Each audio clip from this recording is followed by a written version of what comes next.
The worst year for a lot of us for our mental as well as physical health. So joining us this morning is best-selling author, coach, and fitness expert, Lisa Goldenthal. Hello and welcome. I'm Lisa G, your host. You're at the top of your game, yet the game is changing faster than ever. Strategies that got you here aren't the ones that'll keep you here. The pressure is relentless, and the fear of obsolescence looms large. That's why I'm here.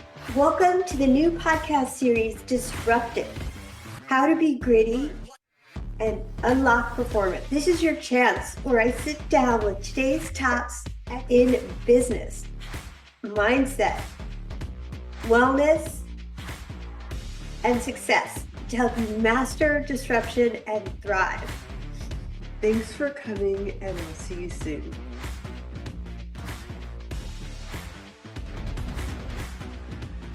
Welcome back to the WholeCEO with Lisa G, the podcast where top performers share what it really takes to lead with health, purpose, and power.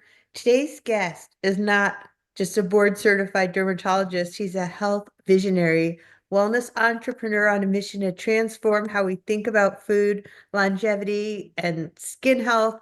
This doctor is the president of Miracle Noodles. Okay, I gotta say, I love these things. My personal favorite low-calorie food, a health-forward brand in over 16,000 stores.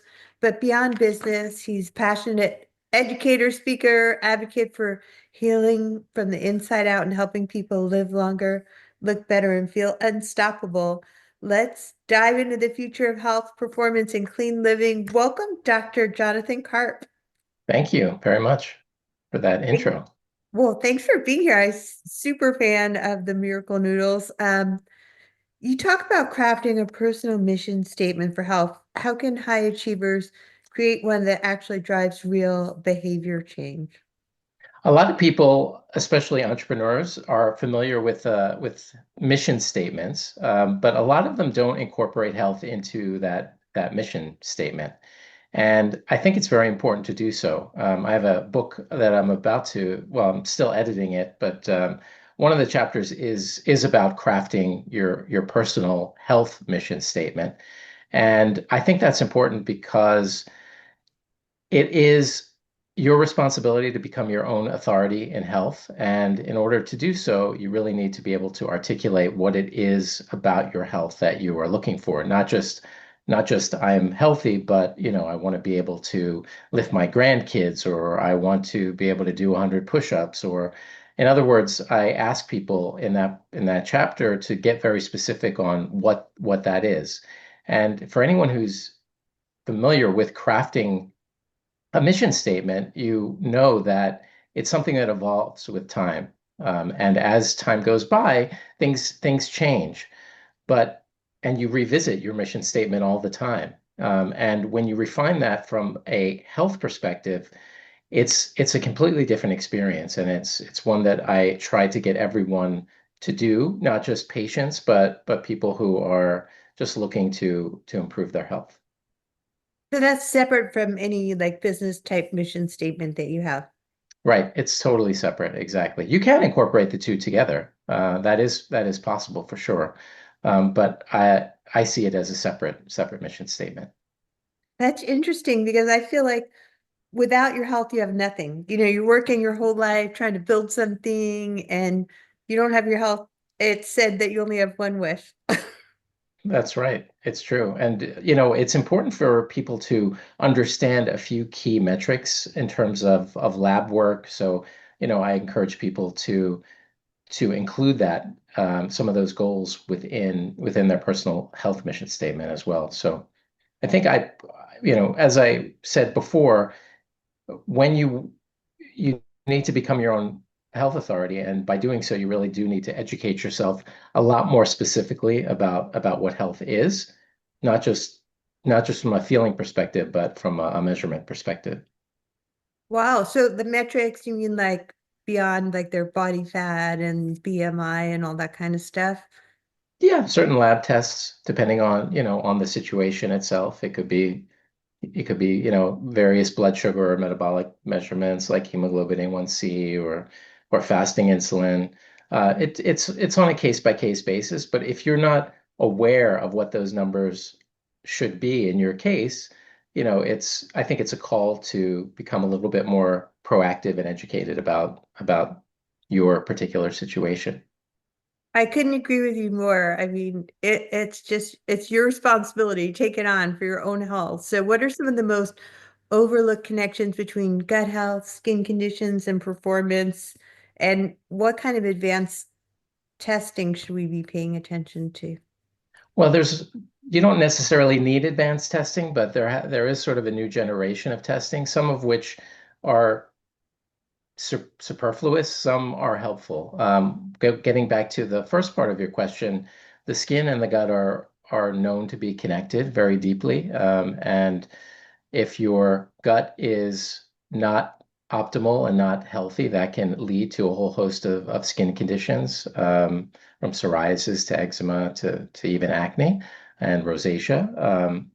And so the connections are strong there. So in terms of advanced testing, there are some new testing that tests your microbiome, tests whether your gut barrier is functioning the way it's supposed to be. And in my case, at least in my medical practice, those sorts of tests have really been in a sort of an incredible change to the way I practice medicine, and it's a very exciting time now, because of these new things that are available.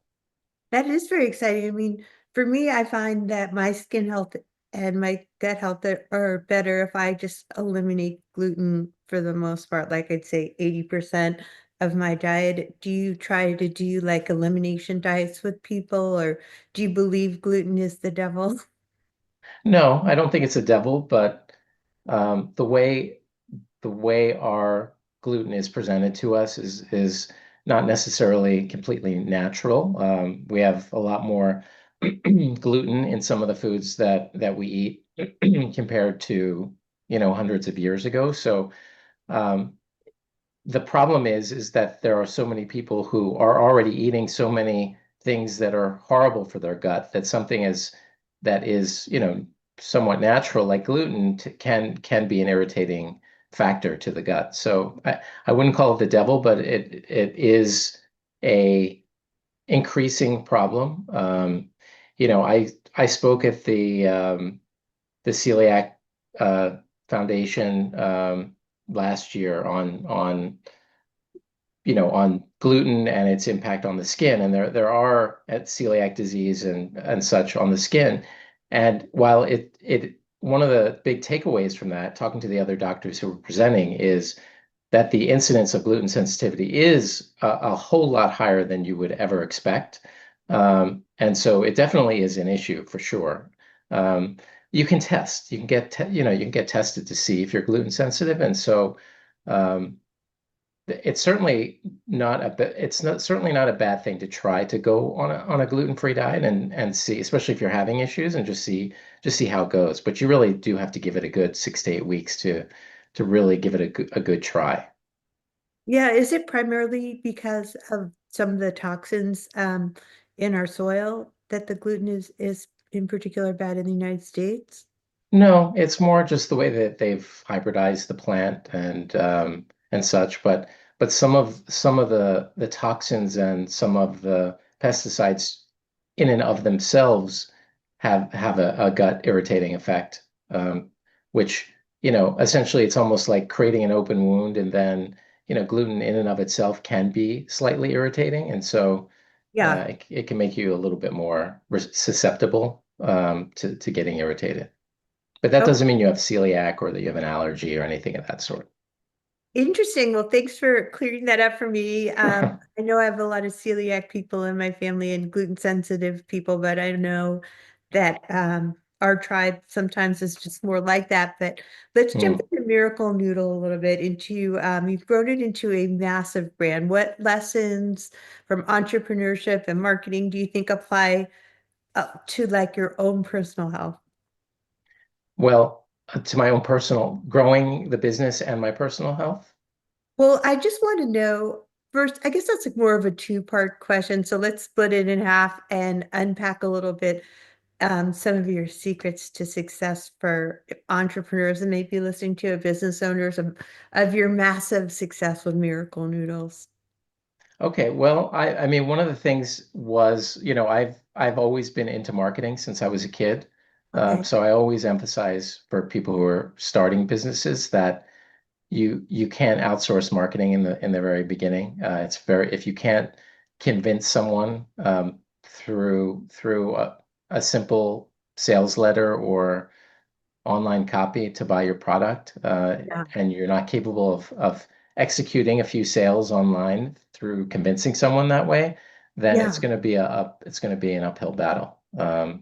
So that's probably the biggest thing. But um, what just in terms of my journey, I mean, I we started online.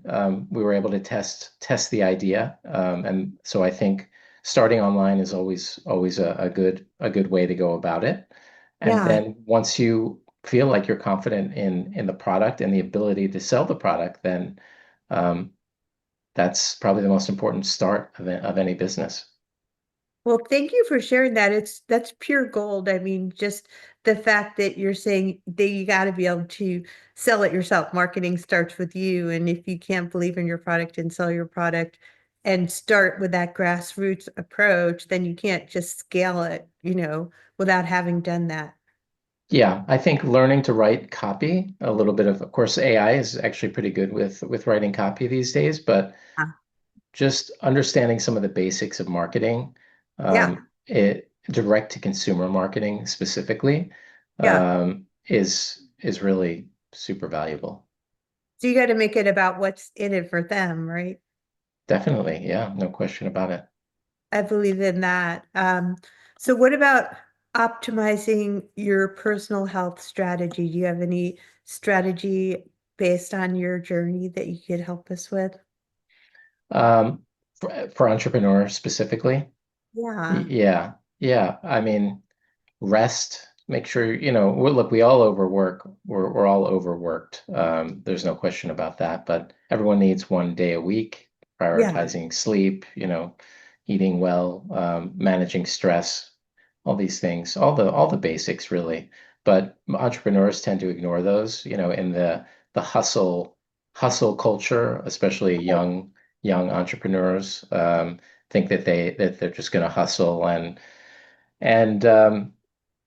it's really not a good scenario. You're better off learning to start to not outsource, but to delegate things right off the bat and make sure you're not overdoing it. But most entrepreneurs in the beginning, they do that. I mean, I'm guilty of that myself.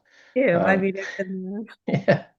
But as time goes by, you realize that that's going to be a dead end if you continue that way. So the sooner you learn to delegate and the sooner you learn to balance things out, the better. But we all love our businesses. Entrepreneurs are, it's almost like a mental illness. I think entrepreneurs, Love it's that. I think you're born with it. I'm sure that they probably one day will find some sort of genetic marker for entrepreneurs. So it comes with unique challenges. There's no question about I love it. I have the disease. Okay, so it. let's just jump into a few fun, healthy truths and falsehoods with you before we wrap up. What is one food you think is overrated for health? One food Yeah. that's overrated, probably like green, like wheatgrass juices or things like that. Those are overrated for sure. Yeah, I'm so glad you're not telling me to drink wheatgrass juice. Thank Yeah. you for that. And do you have any skincare myths that you wish would disappear? Skincare myths. Yeah, there's so many. My goodness.